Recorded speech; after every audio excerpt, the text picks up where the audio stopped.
All right. All right, can you hear me? Hang on. Hi. Can you hear me? Yeah. You okay? Perfect. Yeah, I just bought new headphones literally for the purpose of being able to record like this. And so We're my going voice up in doesn't live. Yeah, so my voice doesn't sound so tinny anymore. I hope that's the case. We're going up in live. That's what it is, mate. Next thing we know, it will be mics, and then it will be headphones and proper cameras and And an editor and a producer. But right now we make do with Zoom in our laptops in my bedroom. yeah. How are you? Yeah, not bad, man. Like it's mostly just been the last couple of days have just been watching the doc that we're about to get into, but also like learning a bit more of guitar, learning some chords and things. And I'm at the point now where my fingers are the skin's starting to break on the tips of my fingers. Yeah, it's just something you have to go through. You know, It's like going to the gym for the first time, and then you're literally dead for the next few days, and then you're like, yeah, I can go again, and then you get into the rhythm. Exactly, yeah. You're like you do leg day for the first time, and then you can't walk for like 3 or 4 days. Well, I remember my first experience in the gym, like literally, because I went in, and I first ever experience was going in, doing all the machines, and I thought, I'm just not going to go too hard, but I'm just going to go like, get my muscles into it. And I did every single machine that there was. And I remember coming out, I was like, oh, that was quite an easy session. The next day, I could not move one muscle. I was lying in bed, like in a line like this, like moving my arm up and going, ow, ow, ow, ow. Would never do that again. At the beginning of lockdown, I injured my Achilles and I couldn't really walk properly. So I couldn't do any leg exercises or anything, like training at home. And then it was like, I want to say 2 months before I started doing any sort of training for my lower body. And that first session, it was so light, like it was barely anything. It was literally squats and wall sits, I think. And afterwards, like after the session, like straight away, my muscles were just tense. And then I couldn't walk for like 3 days. It's not ideal. It's really not ideal at all. I'm literally dreading when I'm going to start exercising properly again, which I'm hoping will be soon. I'm dreading like how bad the DOMs are going to be. Oh yeah, that first day back in the gym is just going to suck ass. Tell me about it. I'm fucking dreading it already. Oh, same, mate. But then you just got to get through it, haven't you? Yeah. I'm fully prepped for it. I can't wait because don't get me wrong, I love being sore to a certain extent. It makes me feel good. So it's probably something that's quite a bad habit to get into, being sore, but I enjoy it. So fuck what everyone thinks. Fair enough, man. So you said you watched this documentary. Documentary, I believe, is called Athlete A, is it not? That's right. That is right. It's the Netflix documentary that basically explores the what was the doctor's name? Larry Nassar, who was very, I was going to say prolific, but that's not really the right word. Basically, he was. Sorry, you were going to say something. Well, he was the protagonist, I guess, wasn't he? No, is that the right one, or is that the antagonist? The villain, basically. He was. Yeah. But Larry Nassar really was. He was the doctor for the women's gymnastics team, who abused, he assaulted hundreds of women throughout his career, like as a practicing professional, and he was able to get away with it and was protected for years and years. And yeah, so without going into too much depth as of yet, if we just talk about a little bit more context, where he was, he was a really genuine, nice guy. He was volunteering. He was doing all these great things that people. He made him to be perceived to be a very nice person to be around. And he got this job as the doctor of the gymnastics team. And in that role, he basically was a very, very caring person in front of the cameras, in front of, all the parents. However, when all these girls got injured, he would do really weird stuff. which Yeah, I, I mean, I don't know if to go into it right now, but I might as well now I've mentioned it. It's like, why would you put your finger in those places? Like, what sort of pleasure does that give you? Like, I'm not saying I understand raping and all that, and horrendous things to do, but with raping, someone gets a pleasure out of it. So kind of, not that it's understandable, but there is a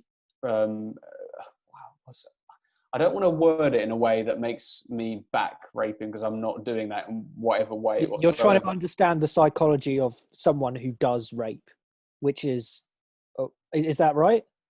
Yeah, which I guess it's like they get their way, so they get pleasure out of it. Whereas putting your finger in those holes, I mean, it could be pleasurable for some people, but I just don't understand why you would do that to a girl who's like 12 or 13, who is clearly like in pain, and then you do that and make her feel like it's a normal thing to do.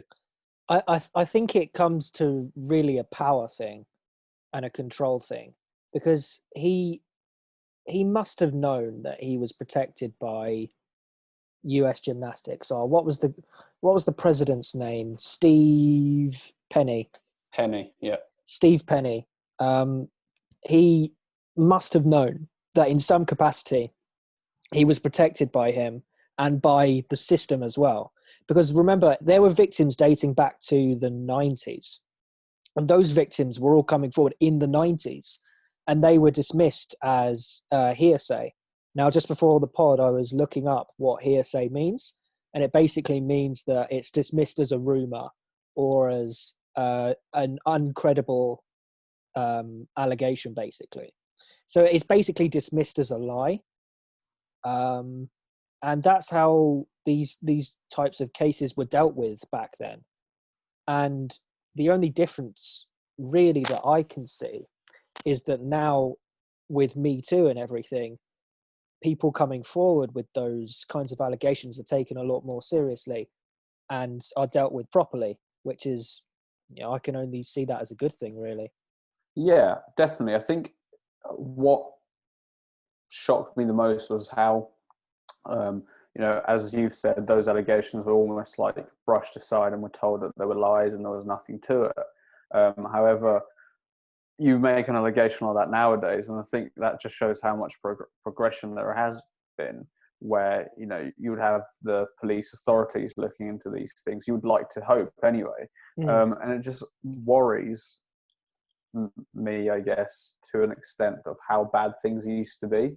So with people who have gone through these horrific things, now if that was to happen, they would speak up about it, you'd like to think, as soon as it happens. And that's what it should happen. It shouldn't take so many years to be flagged up, because this guy has gotten away with it, just like Epstein has gotten away with what he was doing for however many years, and then because it dragged on for so long, he almost got away with it. And well, he did pretty much, didn't he? Because he got into prison, but then someone just killed him. He would have probably been able to rat them out, which is of course going off topic. But all I'm saying with this guy, he again was perceived to be a very nice guy.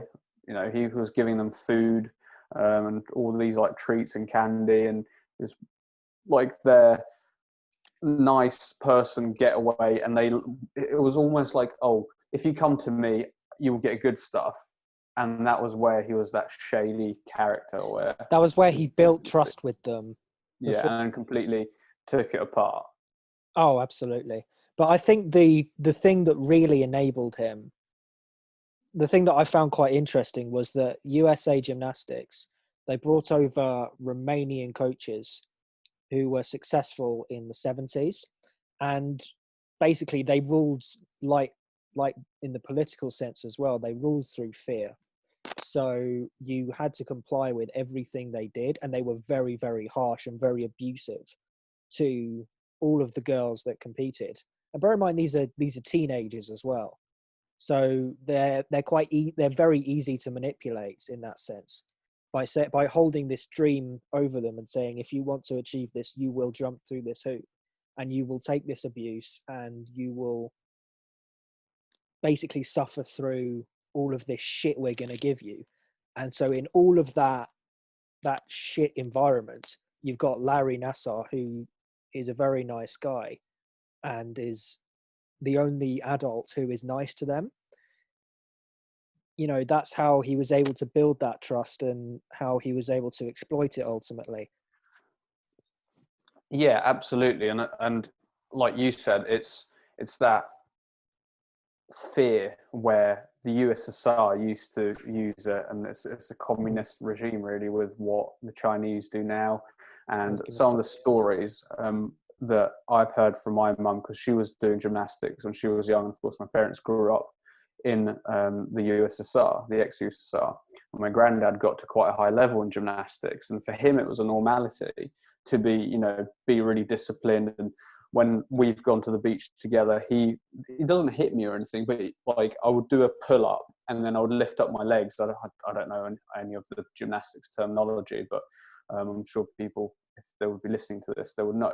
But if you're hanging off a barbell and you've got to lift your legs up to swing up all the way up, he would have a go at me for not having my tiptoes like pointing forward. And it's like, well, this is like the first or second time I'm doing it, like, and you want me to be perfect already. So with that kind of mentality where you're completely disciplined and you can't do anything but that, and then going from that to oh yeah, I'll give you food. It's almost like going from a good cop, bad cop, and then of course you always want to go to the good cop where you're getting treats and you're getting treated well. So it's almost like he used that whole situation to his advantage to make it better for him. So those girls would come running to him, and then he would just abuse his power. With the whole gymnastics and your parents thing, like how badly were they treated in back then? Do you know much? So, well, my mum's always like told me stories of things and how she never really enjoyed it, and like when she was put into classes to go and learn how to do all these sort of tricks, my granddad would almost like force her to go because he got so far in it, and she would always hate it because she would get treated really badly. So she stopped going when she was, I don't know what age, but a relatively young age, and she ended up doing other things. So literally, because of the fact that there was that fear factor, it drove her away and she really didn't enjoy it. And when it came to me and me being her first child, she wanted me to try out gymnastics, and she literally said to me that the only reason to why she didn't want me to do gymnastics was because she was scared that all the people who have left the USSR to go to Israel, they ended up being like coaches. Quite a lot of them have, and that's why sport has developed in certain sports anyway. It's developed a lot quicker than other sports because of where Jewish USSR coaches or ex-athletes left to go to Israel. So gymnastics was one of them. And she literally went, I didn't want you to be in that environment. And actually, funnily enough, when I started swimming, one of the swimming coaches was from the USSR. When it broke apart, he came as well. And I got treated, I wouldn't say badly, but there was a few times where it was noticeable that he shouldn't be behaving the way he did. And it was from that then basically my parents went, yeah, you're not going to that club again, we're moving you. And that's where my swimming actually ended up getting better, because I ended up going to a better club. So, but that's going off and working under a coach that you liked. Yeah. That's good. So there was almost, in any sport, you've got to have a give and take, don't you? With a coach that always gives you shit, you're not going to enjoy it. You're going to think, oh, well, what's the point of it?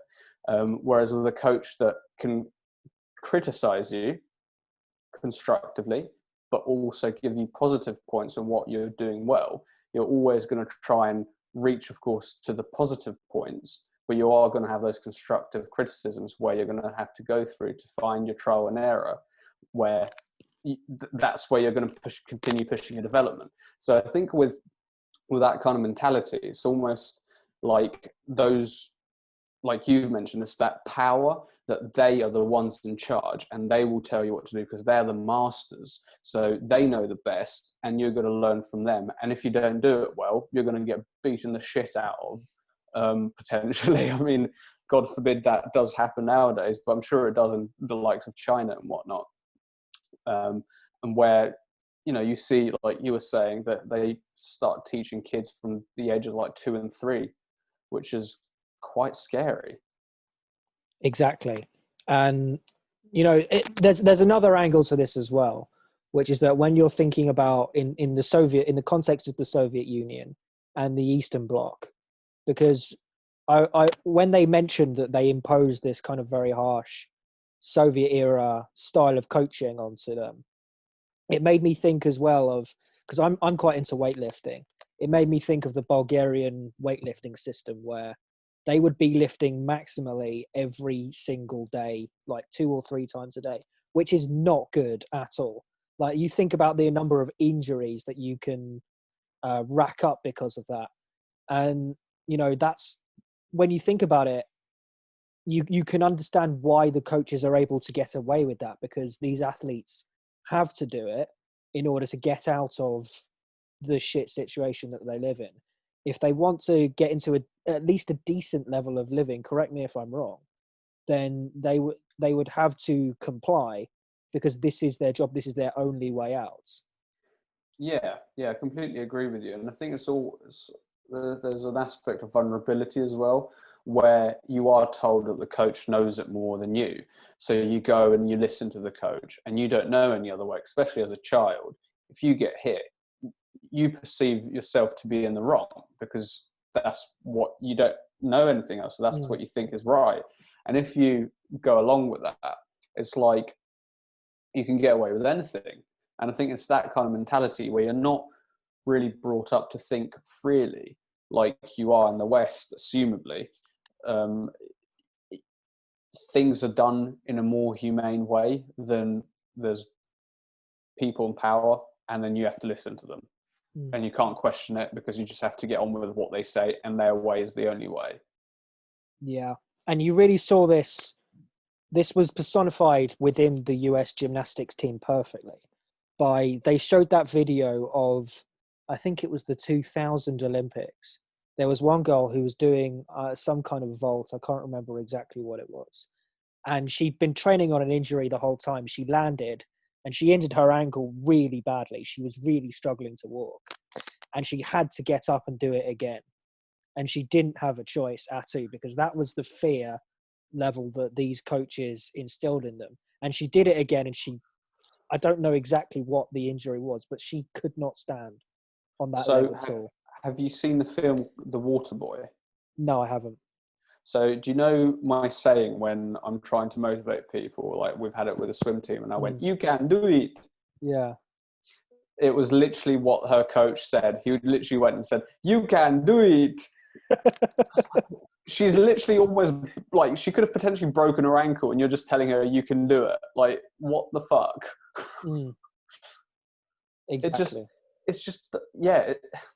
I was just baffled, because it was screaming out the Soviet era, like, just get on with it. You're doing it because you have to do it, and you're doing it for the medal, for the place, for the podium, and you're not doing it for anything else. You just got to continue through that injury and put yourself in a vulnerable position as long as you get on that podium. And that's high level emotional manipulation from everyone involved at USA Gymnastics. It's not just Larry Nassar that's guilty of abuse, I guess. Like, the whole system set up. Sorry, you were saying. Yeah, so of course we said it was Steve Penny who knew that this was happening and hid it away from any authorities or any other people who should have known about this. And it was that other woman who I believe was one of the people who came over from Romania, wasn't it? Yeah, I think they're a couple. So, and it was their sort of way of getting that control and authority over everyone else, and saying, well, we're going to treat everyone the way we think is best, and that's the way that it's going to be, rather than, oh, what's her name? Was it Maggie something? Maggie Nichols, I think. Yeah, that basically restricted this girl who's been training really hard, and she was the number 2 to Simone. What's her Simone name? Biles. That's it, Simone Biles. The number 2 to her to go to the Olympics. She got injured, and that was it. She was overlooked so many times, and the only thing that she did was that she mentioned that Larry Nassar did that to her, and after that they gave her no attention. They never picked her. They looked over her, and now she's basically said that she doesn't want to compete there anymore, and because of them, they've diverted her aspirations from elite sport, and now she's competing at university level, which is still a decent level, but it's not going to be going to the Olympics unless she goes back to compete for USA Gymnastics, which I find even worse than, well, potentially from an athlete's point of view, doping, because she wanted to get there. And she could get there. And she could get, and they've stopped her. So it's like, you're the ones who are supposed to be delivering the platform for her to be able to get there, but you're the ones who are stopping her from doing it. So I find that's actually, I find criminal. I don't know if that's me taking it a little bit too dramatic, but I think with sports and how they are, especially nowadays, where you're not really building a long career, your career might last, 10 years for most athletes. That's one of those things. Well, yeah, for those things, you've got to take a chance. And by her missing one Olympics, that's potentially half her career that they have took away from her. And I mean, just the chance to be at Olympics is something that not many people get, let alone, because she would have had a very good chance at being a medalist as well, which is even sadder, and potentially even springboarding onto these Tokyo Olympics, which are now going to be next summer as well. Who knows? I just hope that from all that documentary that they get enough dirt on Steve Penny and that woman and everyone else involved who was hiding it and who knew about it, to then bring justice to them and give athletes like Maggie the opportunity to go and perform, to do what they can do, to reach the level that they should and can reach. Yeah, USA Gymnastics needs a complete cultural overhaul, everything, just in terms of the culture of fear and intimidation, which is horrible in itself. I can't imagine being in that position where you've got this dream being held over you and someone's treating you like such shit, forcing you to train through injuries, and then you've got a doctor who's placing his hands in places that he shouldn't be, and he's stripping you naked to do medical exams. It's just I can't imagine being one of those people in that position, or even worse, one of the parents, because you've allowed your child to go into this environment thinking that it's a safe environment. Well, from a parent's point of view, you could be sitting like a meter or 2 or 3 from your child whilst they're being molested, and you wouldn't know that because of the way he's standing and the way he's hiding it. You think that everything is normal. And I think that's just insane, because putting myself into those parents' shoes, I'll be so mad. It would be insane. And yes, he was wrong to do that, but he's also not the only one who's wrong.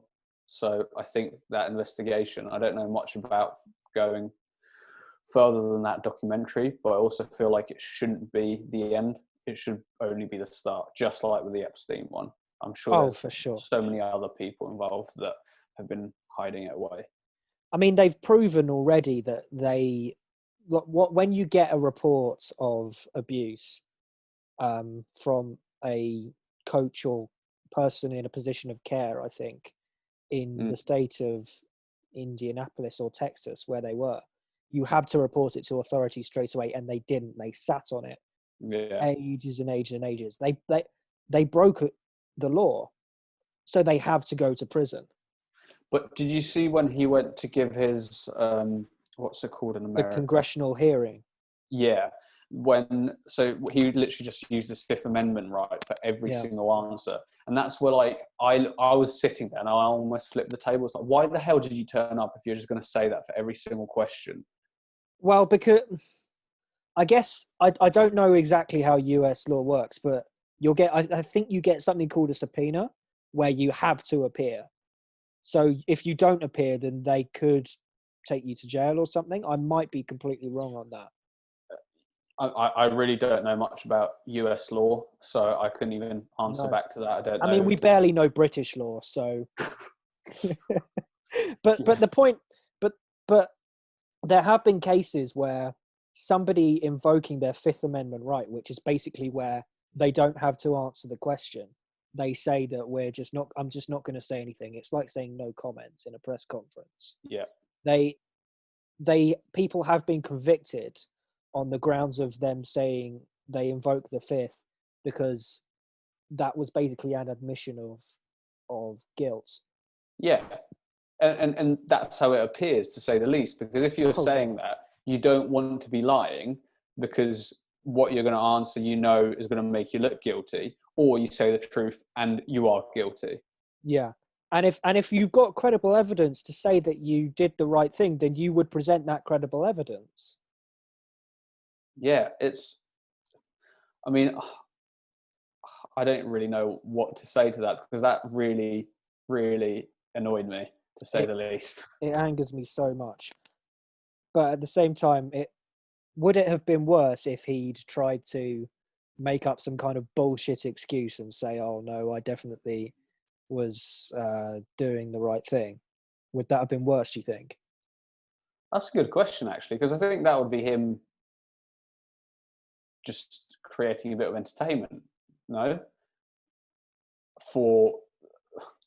So if he would have basically said, oh, I was doing the right thing, and then the judge and, all those senators and whoever else was sat on that panel would have said, well, what the right thing was hiding it away, and him saying, yeah, everyone would have been like, are you mentally unstable as well as a nonce?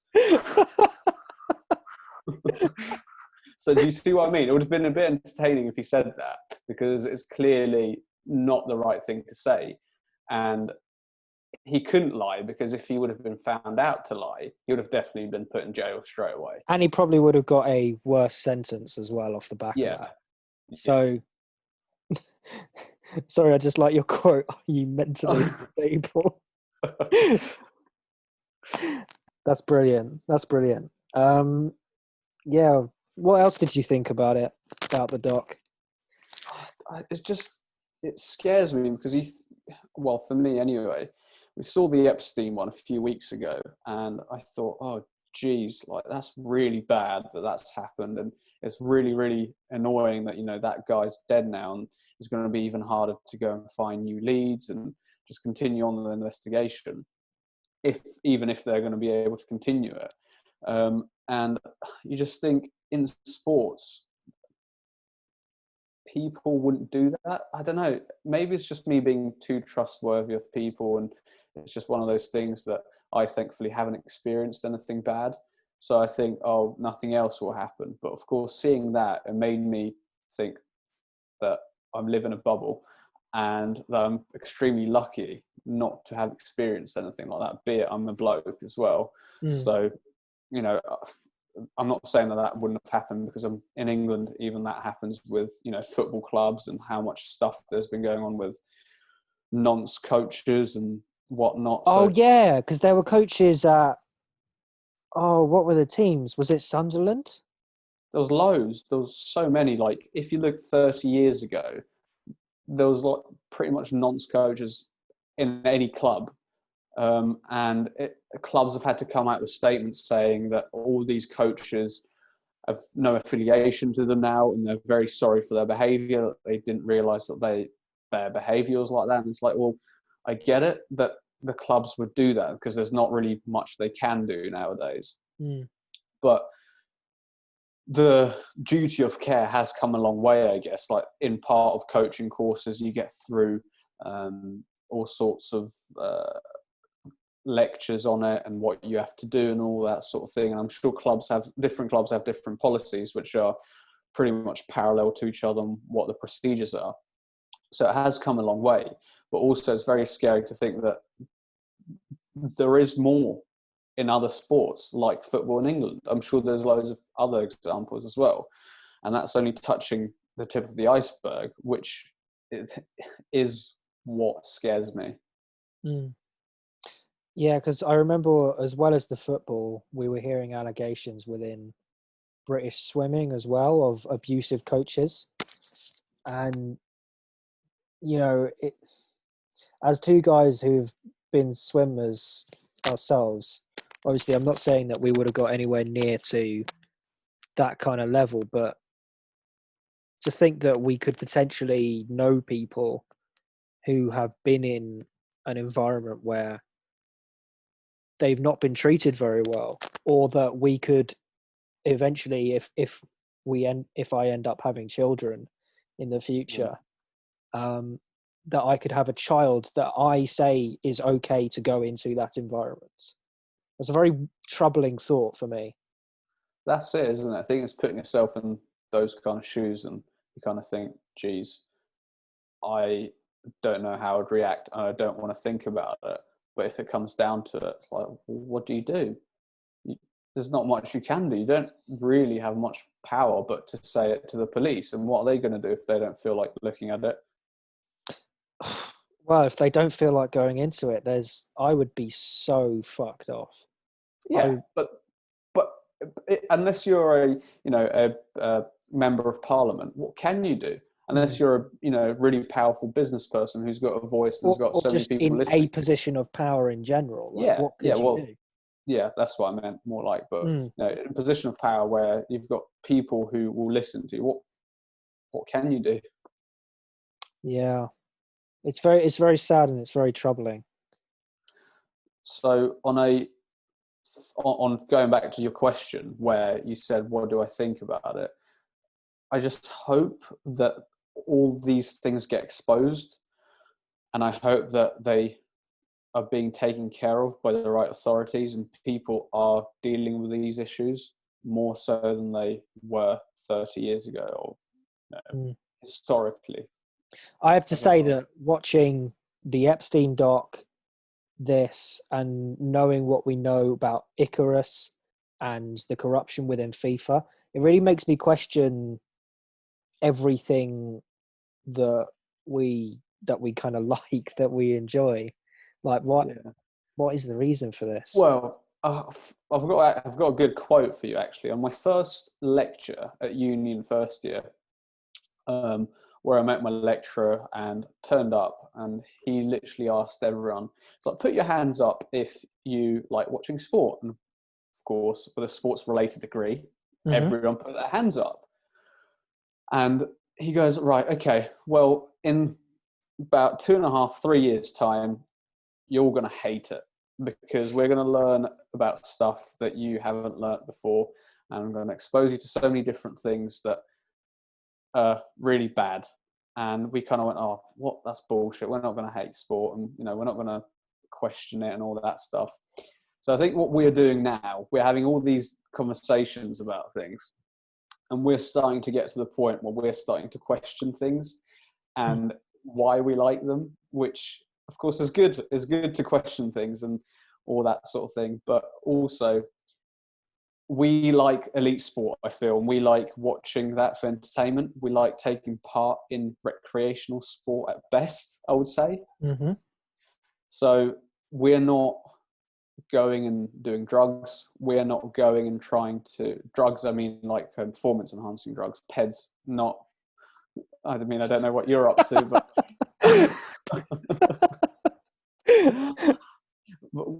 My point being was that we're not going and contributing to the problem. We're enjoying it to a very minor level of entertainment. But then by us viewing all of these things, are we not contributing to that kind of environment or that kind of way of thinking, where by paying money to see these things, we're saying we are okay with this. We are okay with potential abuse or cheating or corruption.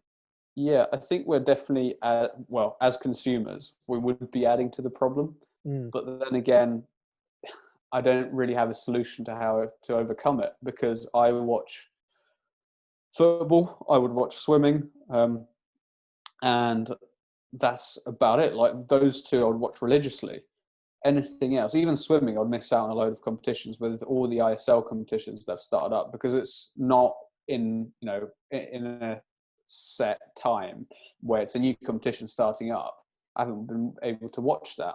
So you look at other sports like the Olympics. I would say that if I could, I would not watch the Olympics. But I love the fact that it's so rare and it's every 4 years. I get roped into it and I'm like, oh, there's table tennis on. And what other time of the year do you think to watch table tennis?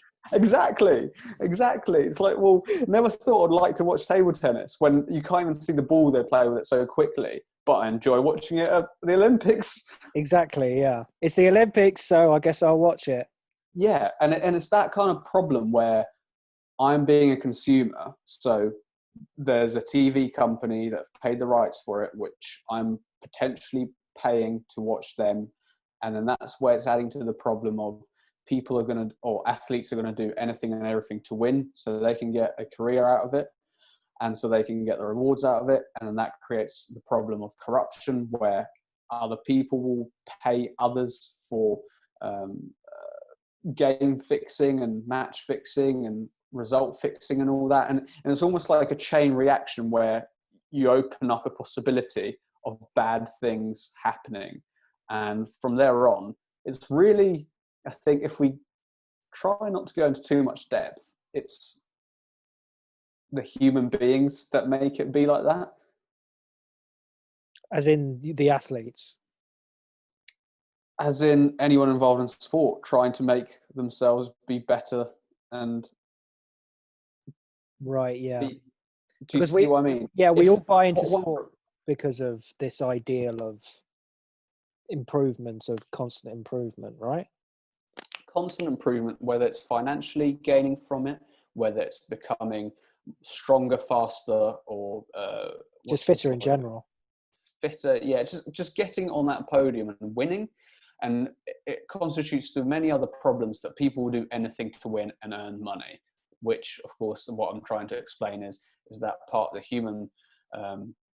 human race where we're trying to be greedy and be better, and instead of actually enjoying it and making the most of it. Yeah, I'm like, yeah, just humans are naturally competitive, and so we will I think we will organically create these kinds of competitions for people to compete in and see who's better. Yeah, I'm not slagging off the human race or anything. I'm just saying that's a sociological standpoint where that's an issue, and that's okay because we are humans. Yeah, and this is just how we are. Like, we are, as much as communists will try to argue, we are competitive, and we create these hierarchies of people who are better or worse at a specific skill.